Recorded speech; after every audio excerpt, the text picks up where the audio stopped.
sebelum pada Oktober ini, kita juga pernah melakukan survei di bulan September. Pada waktu September itu, kita melihat ada perbedaan ya dibanding hasil pada survei Oktober ini. Pasangan Andika Hendrar itu yang warna merah itu mengalami kenaikan ya. Dari September itu 36,6%, sekarang 48,1%. Jadi naiknya sekitar 11,5% gitu ya. Sementara pasangan Ahmad Lutfi Taji Yassin itu menurun ya, elektabilitasnya dari 57,9%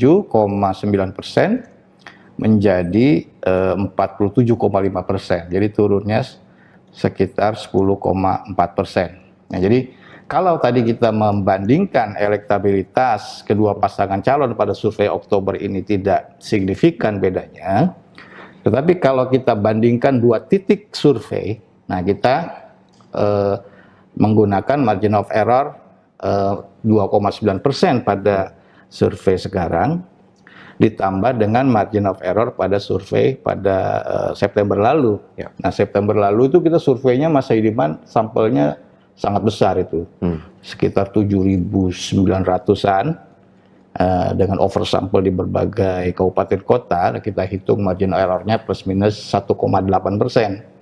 Sehingga kalau digabung margin error dua titik itu, kita membutuhkan selisih sekitar 4,7%.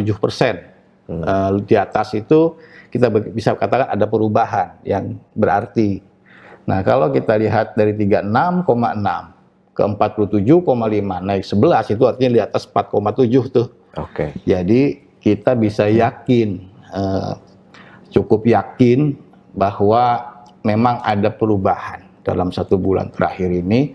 Elektabilitas pasangan Andika Hendrar naik, sementara pasangan Ahmad Lutfi Taji Yassin mengalami penurunan. Jadi selisihnya untuk survei sekarang ini tidak signifikan, tetapi yang bisa kita katakan bahwa ada perubahan suara ya, apa namanya, dalam sebulan terakhir. Oke. Nah, kemudian kita juga menelusuri ya pilihan itu seberapa solid ya dukungan kepada pasangan calon itu. Nah, kita menanyakan seberapa besar kemungkinan ibu atau bapak mengubah pilihan tersebut. Nah, kalau dijumlahkan itu ada 9% yang mengatakan sangat besar kemungkinannya, 33% cukup besar, itu jumlahnya maka 42%. Itu dari yang sudah milih mengatakan masih besar atau cukup besar kemungkinan mengubah pilihan.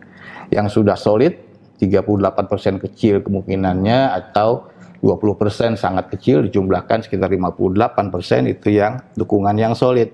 Ya. Jadi artinya ada 42% yang masih swing gitu dari yang sudah milih.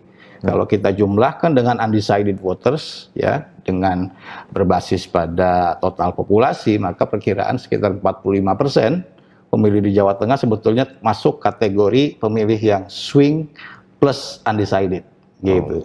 Jadi artinya dukungan masih akan dinamis kalau begini gitu ya.